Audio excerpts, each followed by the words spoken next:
A rider on a rider on a motorbike is traveling to the left in figure. Each wheel has an angular velocity of 21.7 radians per second, where, as usual, the plus sign indicates that the wheel is rotating in the counterclockwise direction.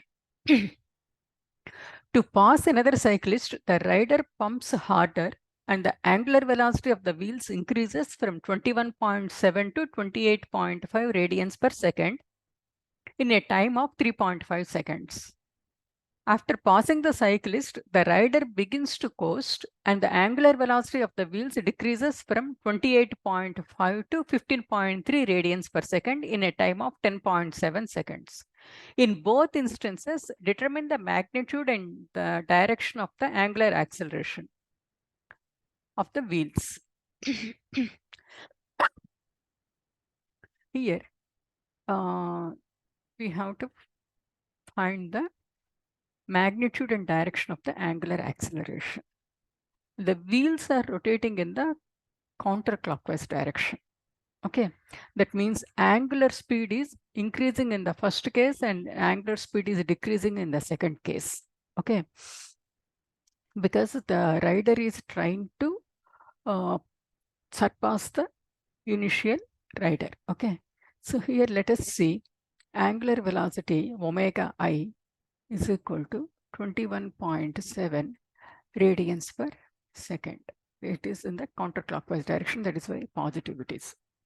Okay, the angular velocity of wheels increases from this to, so omega f is equal to 28.5 radians per second. Now we have to find out the alpha. So to find out the alpha, we have the formula, and here the time is given as a 3.5 seconds. Okay, therefore alpha is equal to, I will write the actual equation, then I will go for the alpha. We know the equation omega f is equal to omega I plus alpha t, or alpha is equal to omega f minus omega I over t. Therefore, alpha is equal to 28.5 minus 21.7 divided by 3.5 is equal to 1.9 radians per second square. Okay, so here this is the positive sign, because see here the rider is increasing the speed. As the omega increases, alpha increases. Okay, alpha we have the acceleration. Okay, as the angular velocity increases, that means the rider has the acceleration, angular acceleration. The direction is same as the angular velocity. So omega is in the counterclockwise direction.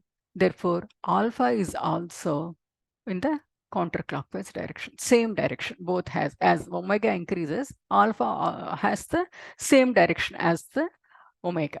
Okay, that means angular velocity. Both angular velocity and angular acceleration have the same direction, and counterclock, here it is the counterclockwise direction. That is why we are representing it with the positive sign. Now we go for the second case, wherein the second case, after passing the cyclist, the rider begins to coast. That means his velocity is decreasing. So here, how the velocity is decreasing now, omega initial velocity is 28.5 radians per second.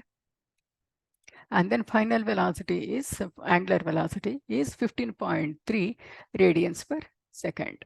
Okay, and then the time is 10.7 seconds.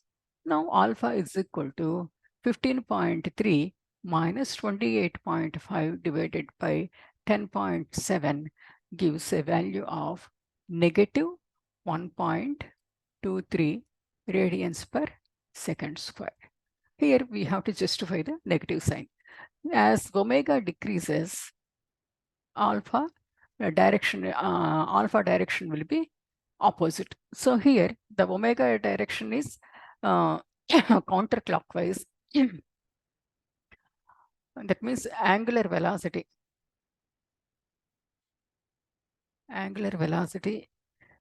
direction is counterclockwise, whereas angular acceleration alpha direction is clockwise.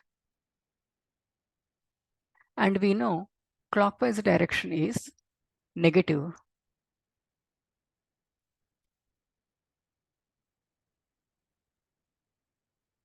Negative. And then counterclockwise direction is positive. Therefore, the direction of in the second case, the direction is negative, and in the first case, the direction is positive. Or we can say that in the alpha angular acceleration is counterclockwise in the first case, and it is in the clockwise in the second case. Okay, here the direction is important. As the angular speed is decreasing, the alpha direction will be opposite to the angular speed.